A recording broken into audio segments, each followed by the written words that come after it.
Quick introduction. I met Douglas when his company contacted Badlands Yoga to host one of these beautiful sound bath experiences. And that will be happening in September this year. It's 2023 if you're watching this later.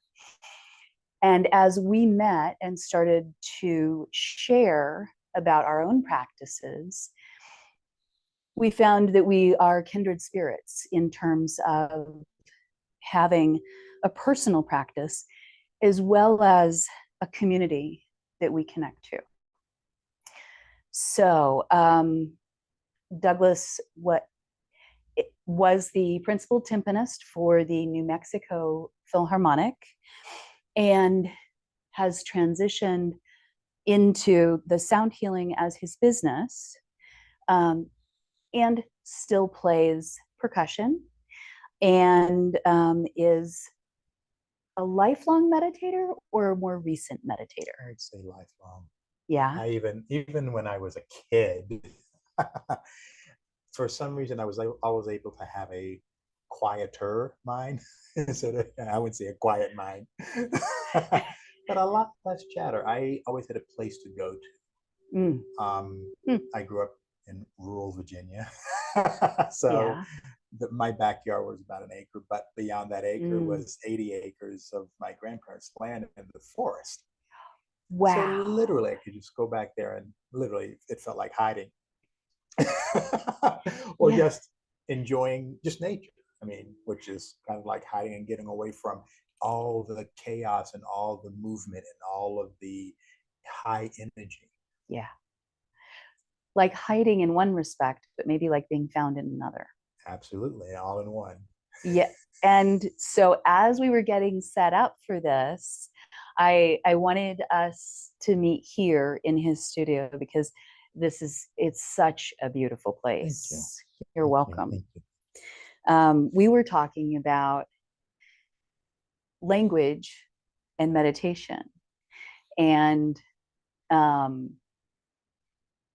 when you are meditating and in it, you are in a place like those woods, past language, right? Absolutely. And we're here to talk. So we've agreed that maybe a good way in would be to talk about teachers and then techniques. Absolutely. One of my teachers, Jeffrey Allen, Jeffrey was an engineer. Awesome. Turned into energy work guru. And it's amazing just paying attention to, we all have intuition. We all really, but how do you awaken that? How do you notice it? How do you come to understand what is yours? Is it clairvoyance? Is it audiovoyance? And where is it for you? I don't want to say we all, but a lot of us have had the time when something comes to you and it's a feeling, and then you react on it. And it happens, I would say often, but sometimes we don't react on it. Right. You know, that energy is basically two energies merging together. Like this coming out here, and you are being aware of that energy, and it connects. Right. Relationship. It's a relationship. Knowing when you're feeling that because it came to you. And a lot of us, or all of us, sometimes don't pay attention to it, and that's okay. How do we pay attention to it when it is happening? And a lot of the times, I remember Jeffrey saying, react on it when it's coming to you, because a lot of times, as busy as we are in this culture, it goes away, sometimes doesn't come back. And that's okay too. I say okay a lot. Am I okay all the time? No. The practice is, and I'll use this with an analogy of music playing. Of course, I'm a trained professional for 30 years. When we're playing music, classical or jazz. It doesn't make any difference what genre the music is. Sometimes you're going to play a little bit out of tune. Mm-hmm. Well, you don't stay out of tune. As quickly as you can, you merge back into playing in tune. So no one else really knew, or you don't stop. You just kind of weave your way back in. So as I teach and as I practice, I really use that now, because when I talk about staying present or being present in the moment, my students or participants, they say, I can't do it 100% of the time. Well, that's not really what we're asking for. Right. So to make it more real in what it is, how is it in real life, in real time? And I use that analogy a lot because, first of all, do you have tools that you can use? And most people do. They just don't use them, even when to get back in. Right. So it's not that we're there 100% of the time. It's that we are aware, which is the first most important thing to realize, when we are out of tune, out of presence. Your explanation is so rich, because I think its fundamentals are very simple. You're talking about awareness, and that's what we fundamentally are. And so there's, in the Zen Buddhist tradition, which is what my personal meditation practice is, there's this big schism in the schools, right? Is enlightenment something that you come to, or is it something that you already are? And over the centuries, there have been great debates. Evidently, people have come to blows over this. Are you already enlightened and you just need to remember? Or is enlightenment something different than ordinary consciousness? And what you're focusing on are what I think are the fundamental tools. Awareness, which is a function, it's an expression of consciousness. If we're going into granular definition, and our sensations. And that's why the music analogy is so brilliant, because how do you know you're out of tune? You hear it. Or I don't know, I'm not a musician who should be playing in front of anyone else. But I do remember, I was raised Catholic and I learned how to play the guitar for Catholic Mass. And I do remember being able to tell I was out of tune because I saw other people's faces. And I'm guessing that there's something similar that can happen in an orchestra or in a personal, in a regular relationship, or when you are not yourself, you're going to get different reactions from, if you're in a group or in a twosome right now like this, they're going to let you know with some kind of movement. It's all the muscles that move, the micro expressions. Yeah. And that's a little hint to you, or a little wake up call that maybe I'm a little bit out of tune. Absolutely. Out of presence. Out of presence. Take anger, take an expression like that. Something happened, but you're letting it stew. You're letting it, let's say you're not really processing it or trying to work through it. You're just, but it's to the point to where it's not being processed and it's not serving. Yeah, right. Yeah. Well, and that's what I love about the explanation that you've given so far, is that we're not asking ourselves or anyone else to be in tune 100% of the time. It's listening, recognizing awareness, and then having the other tools. So our senses are our tools, along with our awareness. And then what other tools do you have to merge back? Allowance, permission. We don't do that for ourselves. when we get used to doing that for ourselves, Mm. I mean, it's literally like coercing yourself. Yeah. And I, once again, being a trained musician, the things that we had to learn or not make it Mm. um, were things of being in the now, not 100% of the time, being courageous, Mm. being kind to yourself. I'll give an example. Mm-hmm. Practicing in a practice room. Practicing in a practice room can be anyone studying anything, Mm-hmm. okay? Because you're working on you, number one, okay? We tend to, as we are working Mm-hmm. and growing, we tend to focus on the things that are not, this could be better. What could this do? I could have Mm. played that better. I could have presented that better. So you're focusing on what didn't go well. And values, right? Yes. Better, worse, one Yeah. up, one down. Yes. Yeah. Yes. The yes, no, open, shut. Exactly. If you change that paradigm to Mm. what went well, and it's Mm-hmm. also an open-ended question to yourself, it's not closed-ended. Mm-hmm. What was greatly improved?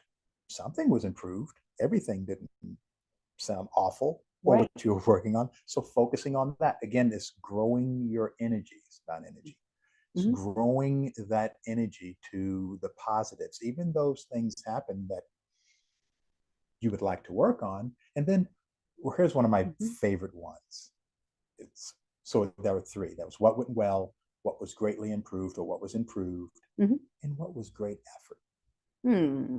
What did you try? You didn't have to even get it, but what did you really attempt to a little bit What did harder? you find courage to do? Same, parallel. Yes, yes, yes. Yes. And that's kind to yourself. Yeah, it When is. I started doing that, it changed my life. Am I like that all the time? No. You listen, you merge. Exactly. Exactly. So it's all that building block. Yeah.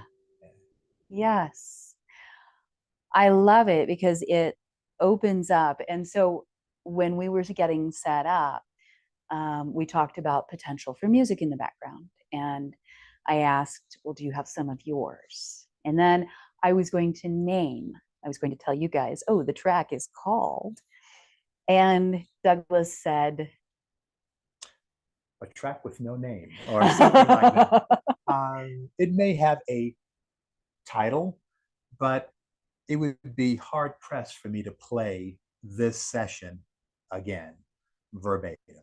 whereas if you were doing percussion for pick out your favorite, who is your favorite classical composer? Or is that a I don't have question one. you can ask? I really don't have, I have some favorites just because I just don't put a lot of eggs in like that one thing. They Yeah. all give me something nourishing, joyful, concentration wise, so many different ways to look at it. Mm-hmm. I don't just have one for whatever reason.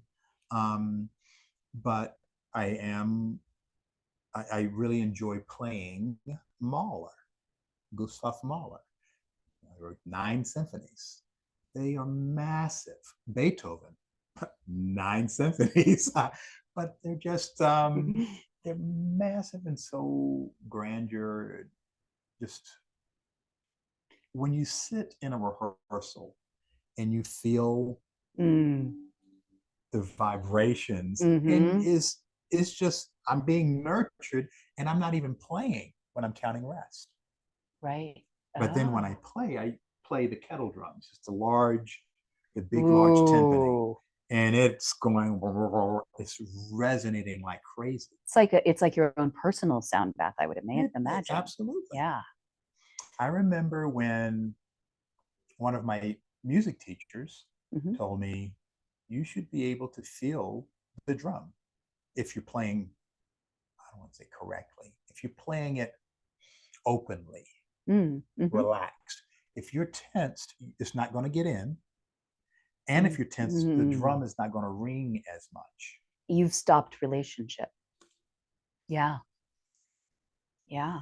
I can feel it when my toe is on the pedal. Yeah. It translates all the way through my body.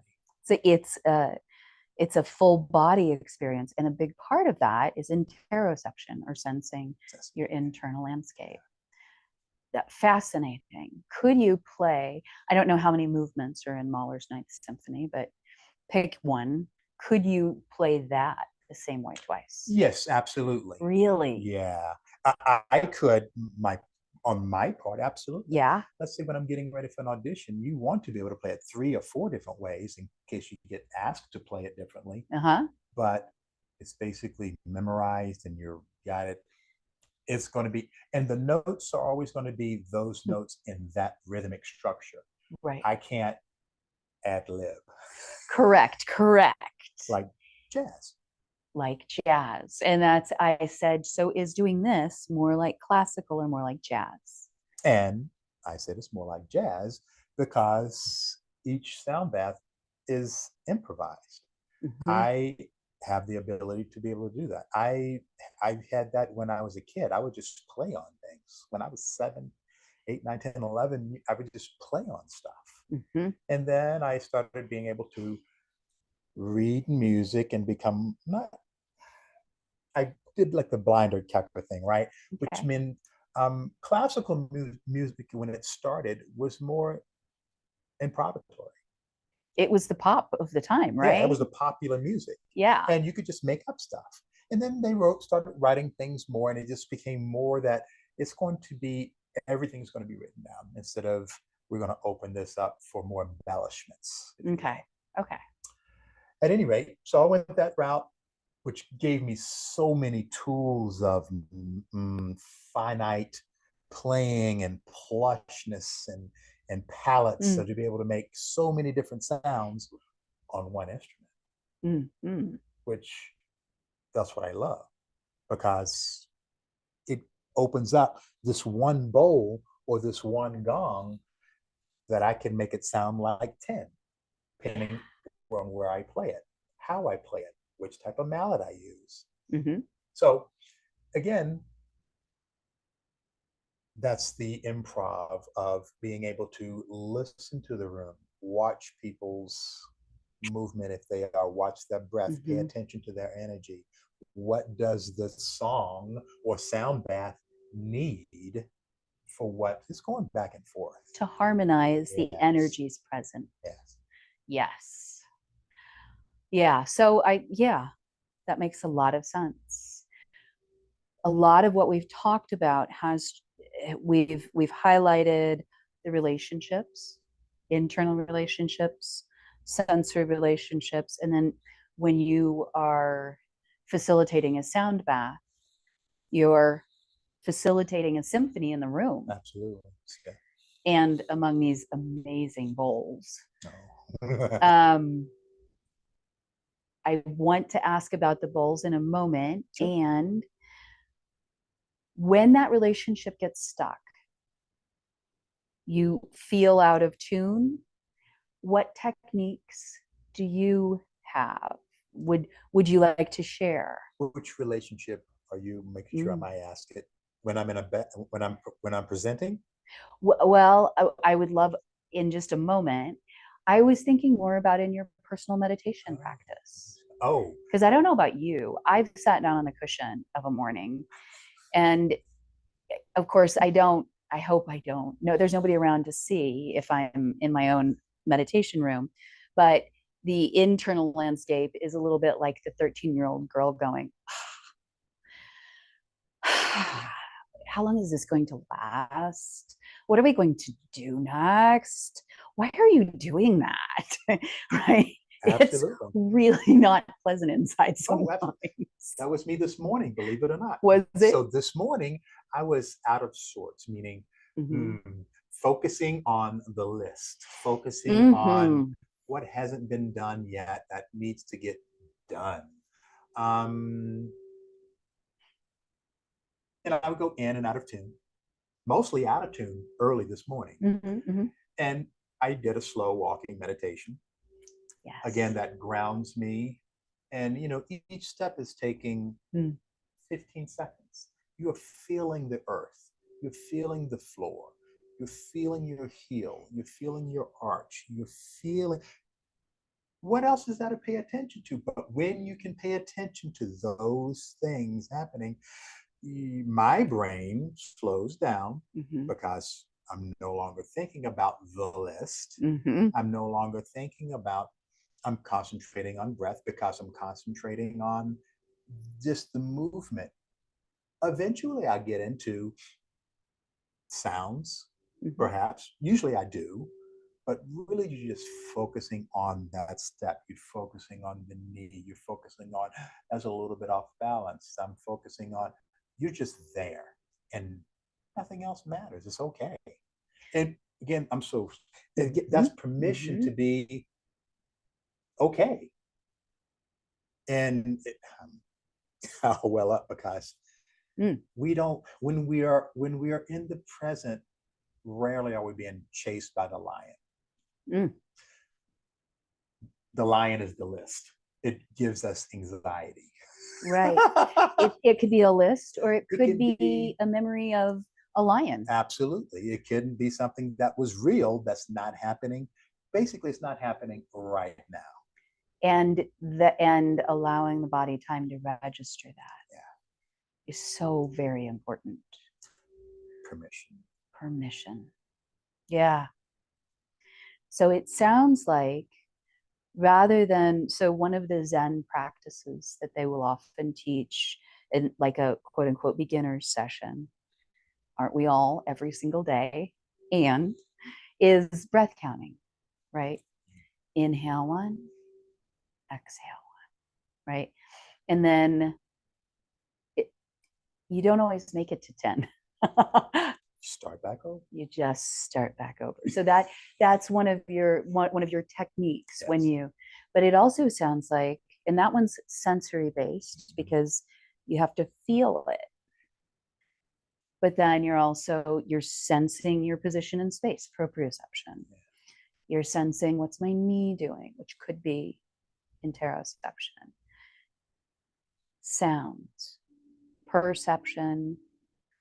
And then we talked a little bit before, and I asked about movement practice. And you said your basic movement practice is the slow walking. Yeah.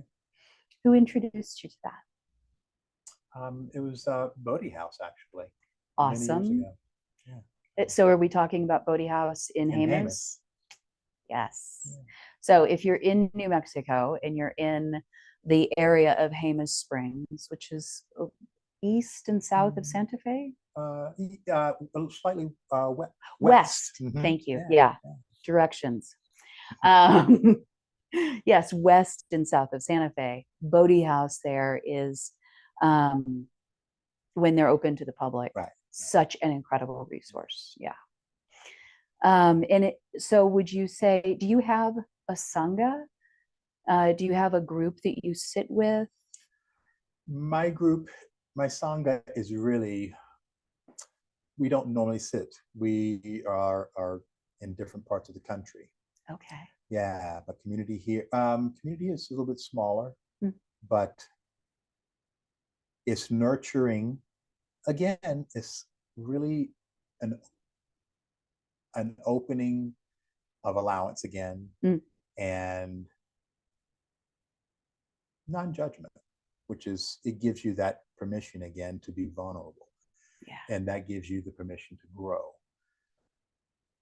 Yes. Yeah. Permission to grow. That seems vital in life. And it seems so simple, but something that's not highlighted. Not taught.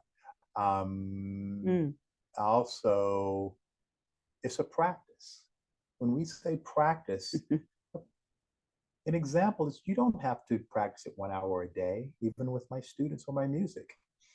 But 5 minutes a day, 1 minute a day, that you're actually using it, that it becomes you. It becomes who you are. It becomes your makeup.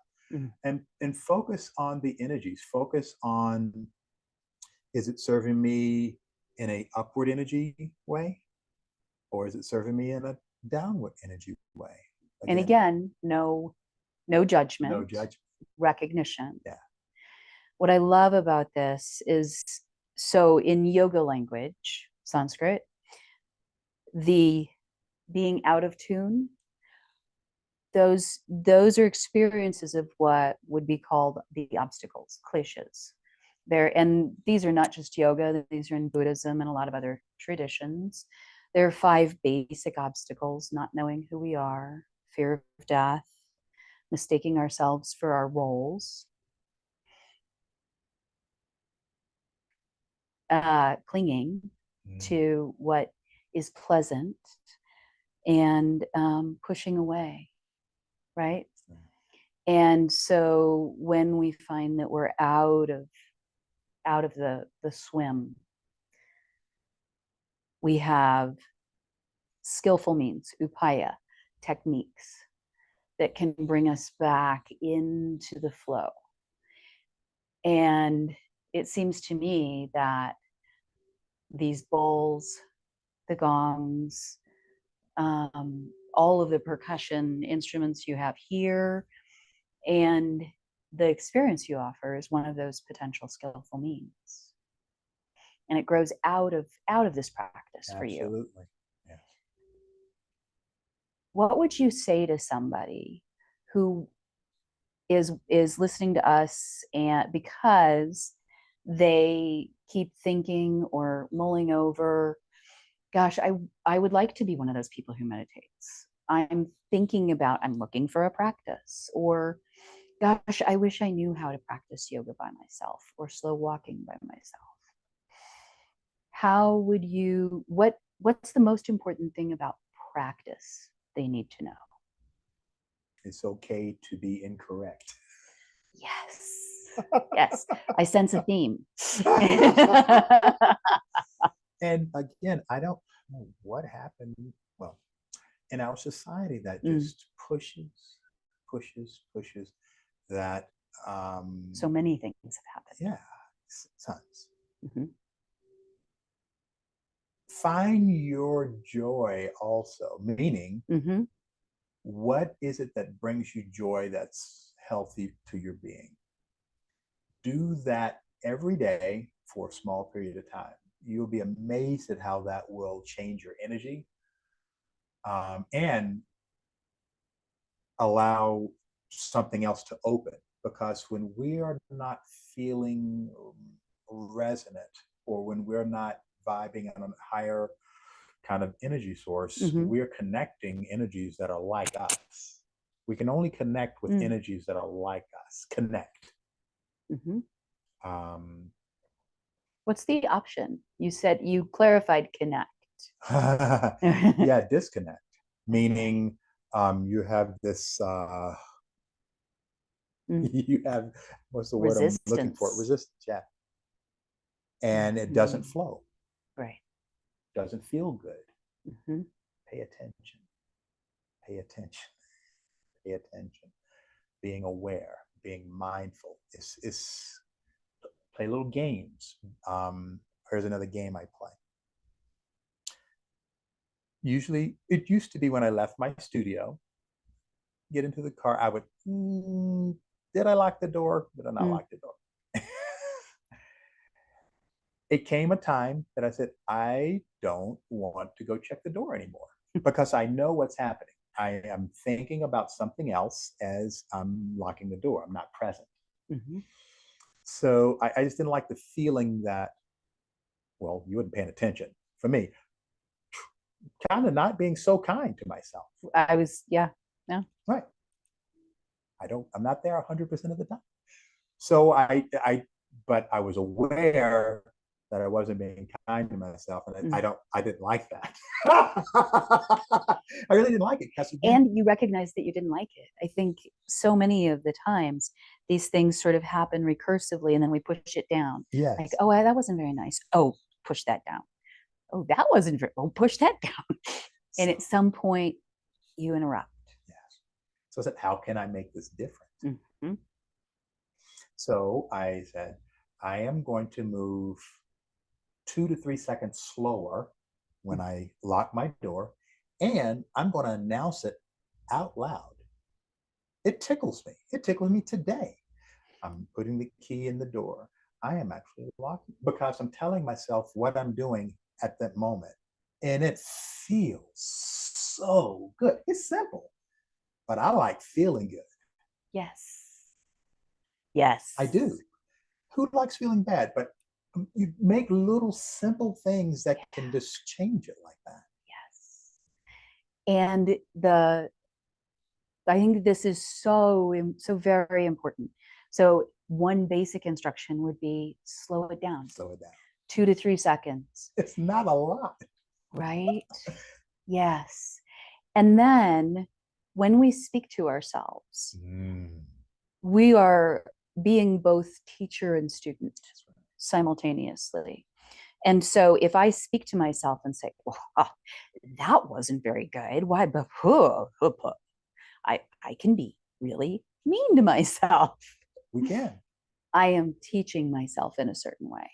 But when we make it auditory, when we write it, we're being a conscious teacher. And every conscious teacher, I think we can both affirm this, gets better. The more you're conscious, you become better as a teacher. Which is just a practice on its own. Teaching is its own. Yes, yes. And this as a skillful means.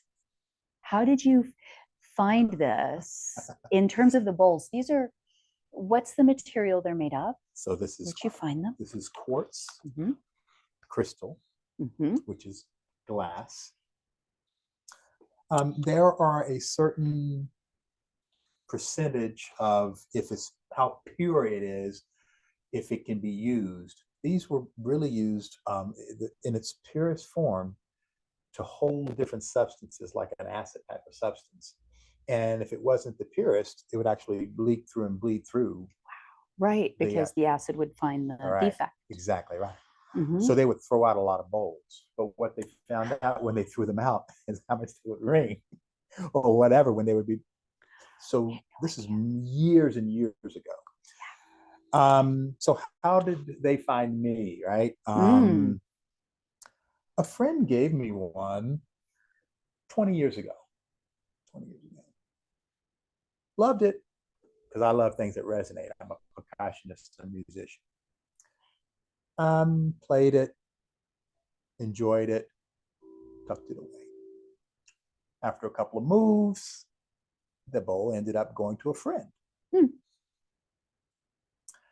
10 years ago, people really were chiming out to me to get into this practice of sound bath, sound healing, sound therapy, sound immersion. I was resonating with it. They could already tell, but I wasn't listening. I'm a classical musician. Okay, I'm playing the symphony orchestra. Our identities, our identities. Exactly right. Yes. And I just didn't have time for it at the moment. It circled back around, let's see, another 8 years ago or something. I had a car accident. I got rear-ended 5-6 years ago, something like that. And I had to leave the orchestra. I had a medical leave. And when I had that medical leave, something really happened. I had this change of I could do anything I want. And it wasn't like I was missing it. Yeah. And I made a vow or mission to myself that I would like to do something. I want to be involved in something that's a multiple win situation. Always. Didn't have to be music. I even put that out there. I did, because I had another venture that wasn't music, but it was like a 4 multiple wind type of thing, and I felt so good. Again, I like feeling good. Yeah. And when I do, I really chime into what it is and what's producing that. Mhm. And when it's more people feeling good, that's even better. Okay. So these circled back around. Someone said, go to a sound bath. Went to one. I was like, oh, that's nice. I felt wonderful after the session. Mhm. And then I decided to check it out a little bit more.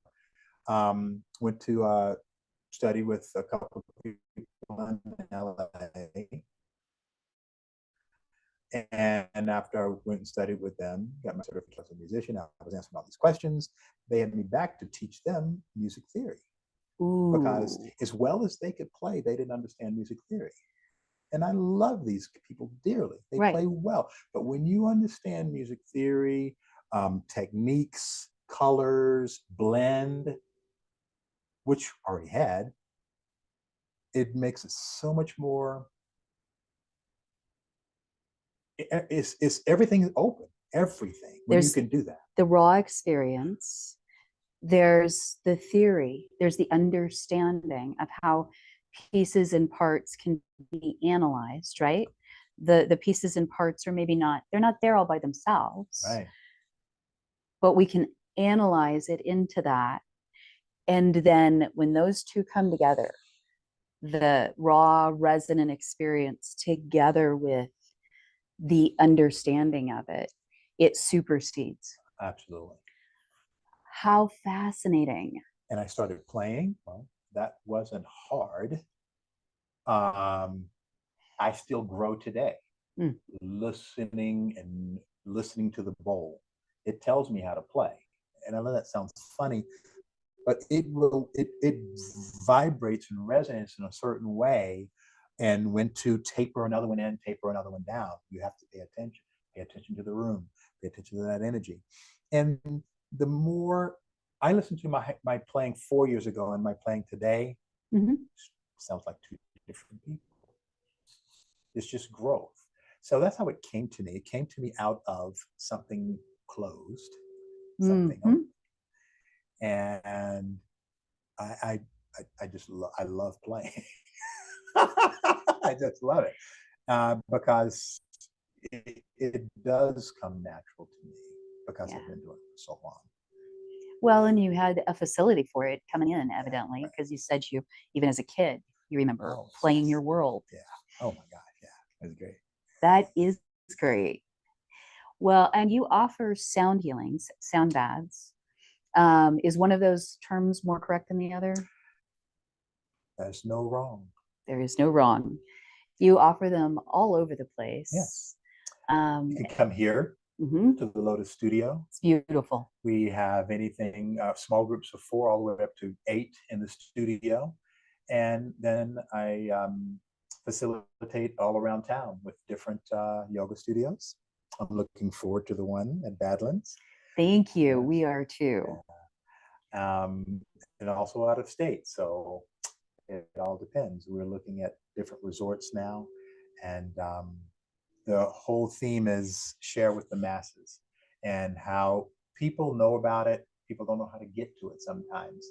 But you can always Google Lotus Sound Bath. When people just Google Sound Bath in New Mexico, we normally pop up. And even when people are traveling through town, I mean, traveling across town, not across town, across the United States. Yes. I've had so many people that I just Googled Sound Bath and it popped up, and we came and had a session. Yeah. Oh, and wonderful. It's just a blast. So when they leave, and then I don't want to tell you how you will feel, but let's just say you're more present. And the mind has slowed in chatter. We get to that theta state of mind, out of the gamma, go into the beta, into the alpha theta state. And things just feel okay when you're there. A lot is not going on around you, the stimulus, if you will. So that's one of the things that, once again, we enjoy at Lotus providing. I remember my very first sound bath, walking out, trying to figure out how I was going to tell people about it, because I was like, I have to tell people about this is amazing. And just having no words. And then it dawned on me, I felt like I had, like, the sound was, it wasn't heavy like a solid thing, but it felt like it had permeated every centimeter and molecule, that it had taken me apart molecule by molecule and put me back together clean. That's how I felt. Yes. And it's amazing. The body, Mm-hmm. water. Mm-hmm. Vibrations. If I set a vat of water here, you would see the ripples from the inside of the water out. Mm-hmm. Inside of our bodies. You can feel it. 110%. So that's literally, it's working. Your body is working without it, you having to do something. Most people think when they meditate, I'm doing something wrong. You're just lying, breathing, listening, feeling those three things, and then hopefully bringing into mind a mantra of something you would like to bring into your space, and some type of entity of intention. It could be one word, it could be a short phrase that you're focusing on bringing that in as you're being retooled. So sound bath, sound immersion, sound therapy, they're all used. The word sound bath was kind of coined in the 1970s. Okay. And it was like a wash of sound, so they called it a bath, which is what it is. It's a wash of sound all around you. I also like immersion, but like I said, none of the terms are incorrect. Indeed. Well, and it really reminds me, frequently in our classes, I remind people in various ways to feel the waves that just breathing makes, because we are, what's the Star Trek phrase? Useless bags of mostly water. We're 70% water, or whatever the percentage is. It's large. Yeah. It's high. And a lot of that we can refer to as interstitial fluid, lymphatic fluid, also called the extracellular matrix. The solid states of our body alternate with fluid states inside these skin sacs. And when we deepen the breath into the base of the rib cage, which is what can produce that ripple into the belly, you can actually feel it all the way out to your fingers and toes, all the way into your scalp. And then you, as you exhale, and the bandhas of the body start drawing back to center, you can feel the force, almost like the moon, drawing back towards center. And in my experience, being in the presence of these bowls, these gongs, facilitates that in a way that is effortless. And effortless is a sign that you're on a good track. Yes. Yes. Thank you so much, Douglas Cardwell of Lotus Sound Healing. And he'll be at Badlands Yoga, September 23rd, 2023. We're very much looking forward to it. And you're at other places here in Albuquerque and Santa Fe in between. Absolutely. Yeah. So just get on the website at any time. One of the easiest things you can do is, if you're not going to one of these sessions that are already geared to a certain date, create your own date. When you click on the private studio, private group at the Lotus Studio, you pick your own date. So, well, and so this has occurred to me sitting in this beautiful room. It's the colors are beautiful, the drapings are beautiful. This would be a great date. Absolutely. Come in with your beloved, with a family. Absolutely. It would be a great, if you're looking for a way to treat yourself, right? If you're looking for a way to celebrate. I have played two, what is it, when the bride does her, Oh, before they, what is it called again? I'm gonna lack a word. I've never had one, so I don't remember, but It's not a bridal shower. It's when all the ladies get together and they have their, in overseas they call it a hen party. okay. So they have, I've played two of those because they wanted to Yes, they enjoy wanted each other. to connect. Yeah. Oh, I love that so much. And of course, you could do this on a regular basis as Absolutely. It's a practice. It's like massage. It's like eating. You can't eat one meal and be full the rest of your life. and on that note, Namaste. namaste, happy yoga day, happy sound bowl day. Oh, beautiful. Thank you so Um, much, Christine. It's a pleasure to be here.